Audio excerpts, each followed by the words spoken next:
안녕하세요. 오늘은 왜 지적 설계론이 유물론적 진화론에 비해 생명의 기원을 설명하는 보다 나은 이론인지를 보여주는 한 가지 구체적인 예에 대해서 말씀드리겠습니다. 세포 속의 시그니처 18장에서 마이어 박사는 그러한 예로서 정크 DNA에 관한 예측에 대해서 설명하고 있는데요. 지금까지는 제가 DNA의 주요 기능으로서 단백질 합성을 위해 필요한 아미노산들의 서열 정보를 가지고 있다는 말씀을 드렸는데요. 실제로 과학자들이 DNA에 대해서 더 조사를 해본 결과 DNA에서 단백질을 암호화하는 영역, 즉 단백질 코딩 영역은 전체 DNA의 매우 적은 부분으로 밝혀졌고 DNA의 대부분은 비단백질 코딩 영역인 것으로 밝혀졌습니다. 그래서 어떤 진화론자들은 이러한 비단백질 코딩 영역은 쓸모없는 DNA, 즉 정크 DNA로서 진화의 증거라고 주장했는데요. 이에 반해 지적 설계론자들은 설계의 관점에서 비록 지금은 우리가 정크 DNA의 기능을 잘 알지 못하지만 생명체에 있어서 어떤 중요한 역할을 할 것이라고 예측했었습니다. 그런데 최근 연구를 통해서 정크 DNA로 알려졌던 DNA 영역이 실제로는 생명체의 기능에 매우 중요한 역할을 한다는 것이 밝혀졌는데요. 바로 이러한 것이 지적 설계론이 유물론적 진화론보다 생명을 설명하는 보다 나은 이론이라는 것을 보여주는 한 가지 예라고 볼 수 있겠습니다. 그러면 정크 DNA에 관한 마이어 박사의 설명을 들어보시겠습니다. 마지막으로 비록 역사과학적 이론들은 일반적으로 통제된 실험실 환경에서 검증할 수 있는 것을 예측하지 않지만 종종 자연계에서 우리가 틀림없이 발견하는 것에 대한 변별력 있는 예측, 즉 과학자들이 그 예측들을 다른 역사과학적 이론들과 비교할 수 있게 하는 예측을 하기도 한다. 지적 설계론은 여러 가지 그런 변별력 있는 경험적 예측들을 만들어냈다. 이러한 예측들은 지적 설계론을 경쟁 관계에 있는 진화론으로부터 구별되게 할 뿐 아니라 다른 경학 가설들보다 설계 가설을 확신하게 도와준다. 소위 정크 DNA, 단세포 유기체와 다세포 동식물의 게놈에서 발견되는 단백질에 대한 암호가 없는 DNA의 사례를 생각해보자. 지적 설계론과 유물론적 진화론, 화학적 및 생물학적 진화론 모두는 정크 DNA에 대한 해석을 달리한다.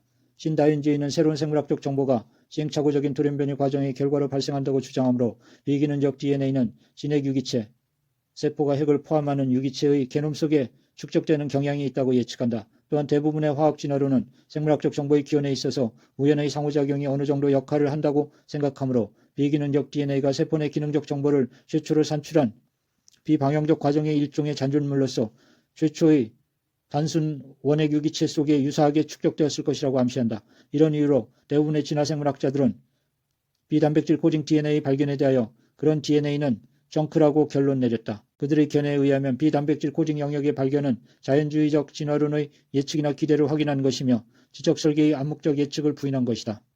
마이클 셔머가 주장한 것처럼 인간의 게놈은 지적으로 설계된 것이라기보다는 수백만 년간의 진화기간 동안 대충 생성된 돌연변이, 단편적인 복제, 사용된 서열, 배기된 일련의 DNA의 모자이크처럼 더욱더 보인다. 또는 캔 밀러가 주장하듯이 진화의 비판자들은 게놈의 복잡성은 그것이 분명히 설계되었다고 말하기를 좋아한다. 그러나 그러한 분석은 문제가 있고 그것은 심각한 문제이다. 문제는 게놈 그 자체인데 그것은 완전하지 않다. 사실 그것은 불필요한 정보, 실수, 부서진 유전자들 투성이다. 실제로 분자생물학자들은 이러한 영역을 그 불모성을 반영하는 유전자 사막이라고 부른다. 또는 과학철학자 필립 키처가 언급한 것과 같이 당신이 유기체의 게놈을 설계하고 있다면 잡동사니로 그것을 채우지는 않을 것이다. 지적설계 옹호자들은 비단백질 코딩 DNA에 대하여 다른 견해를 취한다. 지적설계로는 게놈 속에 있는 대부분의 비단백질 코딩 서열은 비록 그것이 단백질 합성을 지시하지는 않지만 어떤 생물학적 기능을 수행함에 틀림없다고 예측한다. 지적설계론자들은 돌연변이 과정이 이전에 기능적이었던 DNA의 일부를 약화시켰거나 손상시켰을 수도 있다는 것을 부인하지는 않지만 기능적 DNA 신호는 틀림없이 비기능적 DNA 잡음을 압도하며 그 반대는 아닐 것이라고 예측한다. 윌리엄 댐스키가 1998년에 설명하고 예측한 것처럼 진화적 관점에서 우리는 많은 수의 쓸모없는 DNA를 기대한다. 만약 반대로 유기체가 설계되었다면 우리는 DNA가 가능한 한 최대한 기능을 나타낼 것을 기대한다. 비단백질 코딩 DNA가 여러 가지 중요한 생물학적 기능을 수행한다는 최근의 발견은 이러한 예측을 확인해 주었다. 이것은 게놈이 대부분 쓸모없는 DNA로 구성되어 있다고 최근 2008년까지 계속 주장해왔던 셔머, 밀러, 키처를 포함한 지적 설계에 대한 저명한 비판자들에 대한 결정적인 반박 근거가 된다. 그들의 주장과 달리 최근 과학적 발견은 게놈의 비단백질 코딩 영역은 DNA의 단백질 코딩 영역의 사용을 제어하는 RNA 분자의 생산을 지시한다는 것을 보여주었다. 세포 및 게놈 생물학자들은 또한 게놈의 이런 쓸모없는 것으로 여겨졌던 비단백질 코딩 영역이 다른 여러 기능 중에 다음과 같은 기능을 수행한다는 것을 발견하였다. 1. DNA 복제를 제어하며 2. 전사를 제어하고 3. 유전 물질의 프로그래머된 재배열을 위한 위치를 표시해주며 4. 염색체의 적절한 접힘과 유지에 영향을 주고 5. 염색체와 핵막 및 매트릭스의 상호작용을 통제하며 6. RNA의 처리, 편집, 접합을 통제하고 7. 번역을 조절하며 8. 발생학적 성장을 조절하며 9. DNA를 복구하며 10. 면역성 방어 또는 질병과의 싸움에 조력한다. 어떤 경우에서는 심지어 정크 DNA가 기능적 유전자를 암호화하는 것이 밝혀지기도 하였다. 전반적으로 게놈의 비단백질 코딩 영역은 여러 작업을 동시에 지시할 수 있는 컴퓨터에 있어서 운영체제와 아주 유사한 기능을 수행한다. 실로 비단백질 코딩 DNA는 유물론적 진화론이 상정하는 것처럼 정크가 전혀 아니며 운영체제가 컴퓨터에 저장된 다양한 응용 프로그램 속에 들어있는 정보의 사용을 지시하는 것처럼 게놈 내에 있는 다른 정보의 사용을 지시한다. 어쨌든 지적설계론이 전혀 예측을 하지 못한다는 빈번한 비판과는 달리 지적설계는 정크 DNA 본질에 대하여 차별적인 예측을 하였을 뿐만 아니라 비단백질 코딩 DNA에 대한 최근의 발견은 그것이 예측한 것을 확인해 주었다. 브록 A에서는 지적설계론의 여러 가지 차별적인 예측을 기술하고 있다.